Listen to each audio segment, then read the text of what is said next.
Halo, perkenalkan kami dari kelompok 1 akan mempresentasikan diskusi kami mengenai materi perjuangan diplomasi dan gerilya di Indonesia. Langsung saja kita bahas 1. Perundingan Linggajati 10 November 1946. Perundingan Linggajati dilakukan di Linggajati sebelah selatan Cirebon, dipimpin oleh Lord Killer. Delegasi Indonesia dipimpin oleh Sultan Syahrir dan Belanda dipimpin oleh Prof. Schaerer-Maerhoorn. Hasil perjanjian Linggajati yaitu A. Pemerintah Belanda mengakui kedaulatan Republik Indonesia secara de facto atas Jawa, Madura, dan Sumatera. B. Pemerintah Belanda dan Indonesia bersama-sama menyelenggarakan berdirinya sebuah negara federal bernama Negara Indonesia Serikat atau NIS. C. Pemerintah negara Indonesia Serikat akan bekerja sama dengan pemerintah Belanda dan membentuk Uni Indonesia Belanda dengan Ratu Belanda sebagai ketuanya. 2. Agresi militer Belanda 1 dan Perjanjian Renville. Dewan Keamanan PBB pada tanggal 18 September 1947 membentuk Goodwill Commission atau Komisi Jasa-Jasa Baik atau lebih dikenal dengan nama Komisi Tiga Negara atau KTN. Anggota KTN adalah Australia, Richard C. Kirby, dipilih oleh Indonesia. Belgia, Paul van Zeeland, dipilih oleh Belanda, dan Amerika Serikat, Frank B. Graham, dipilih oleh Australia dan Belgia. Pada tanggal 17 Januari 1948, disepakati dan ditandatangani dengan hasil perundingan sebagai berikut. A. Penghentian tembak-menembak. B. Daerah-daerah di belakang garis Van Mook harus dikosongkan dari pasukan Indonesia. C. Belanda bebas membentuk negara-negara federal di daerah-daerah yang didudukinya. D. Dalam Uni Indonesia Belanda, negara Indonesia Serikat sederajat dengan Kerajaan Belanda. 3. Peristiwa Madiun 1948.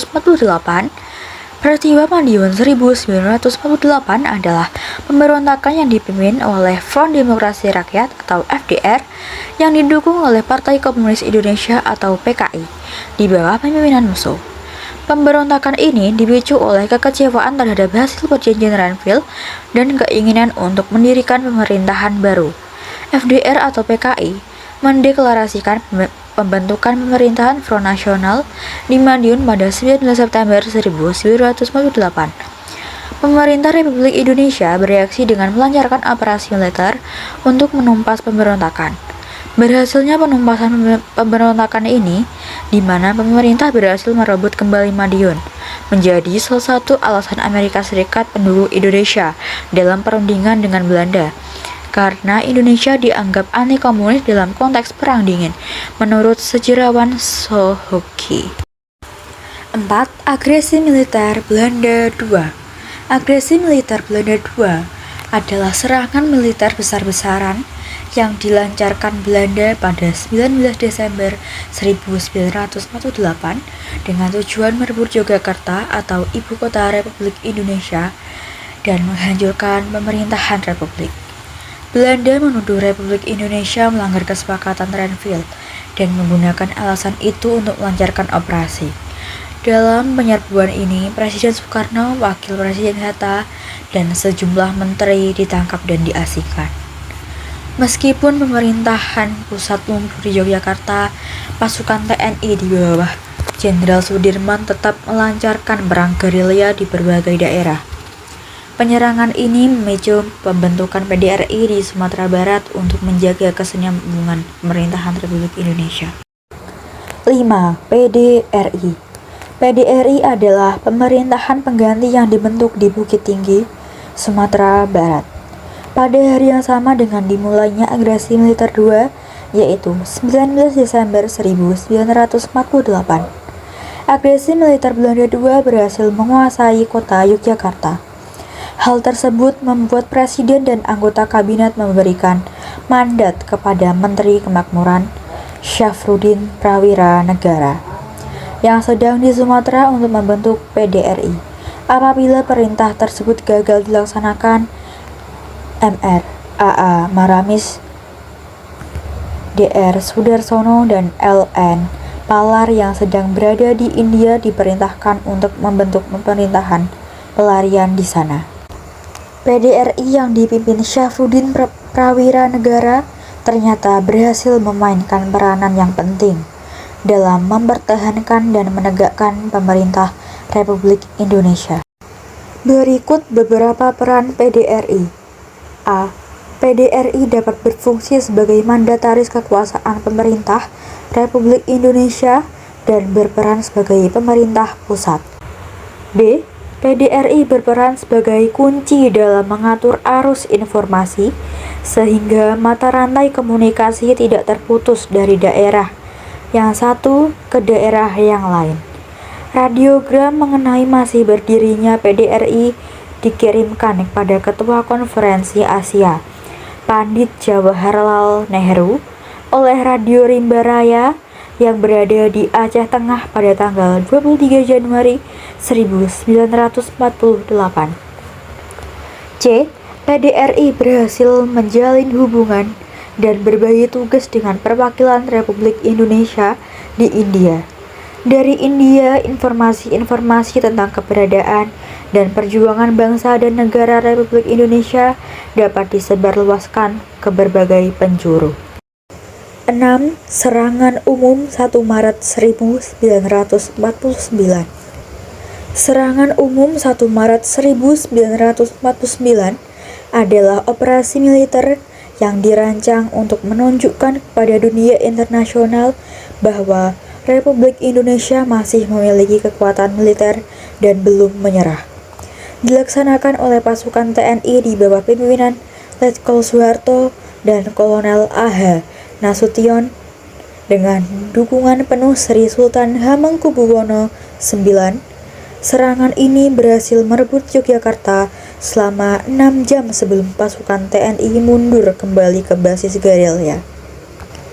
Aksi ini memiliki dampak besar secara psikologis dan diplomatis, terutama di mata PBB yang memperkuat posisi Indonesia dalam perundingan dengan Belanda. 7. Perundingan Rum-Royan. Untuk menjamin berhentinya agresi militer Belanda II, PBB membentuk Unit Nation Commission for Indonesia atau UNSI atau Komisi PBB untuk Indonesia. Komisi ini berhasil mempertemukan Indonesia Belanda yang dipimpin oleh Merle Cochrane atau wakil Amerika dalam UNSI di Hotel Des Indes, Jakarta. Perundingan dimulai pada tanggal 14 April 1949 dan pada tanggal 7 Mei 1949 baru dicapai persetujuan yang dikenal dengan Persetujuan Rum-Royan. Berikut hasil Persetujuan Rum-Royan. A. Penarikan tentara Belanda dari Yogyakarta dilakukan pada tanggal 24 sampai 29 Juni 1949. B. Tanggal 29 Juni 1949, TNI mulai memasuki kota Yogyakarta.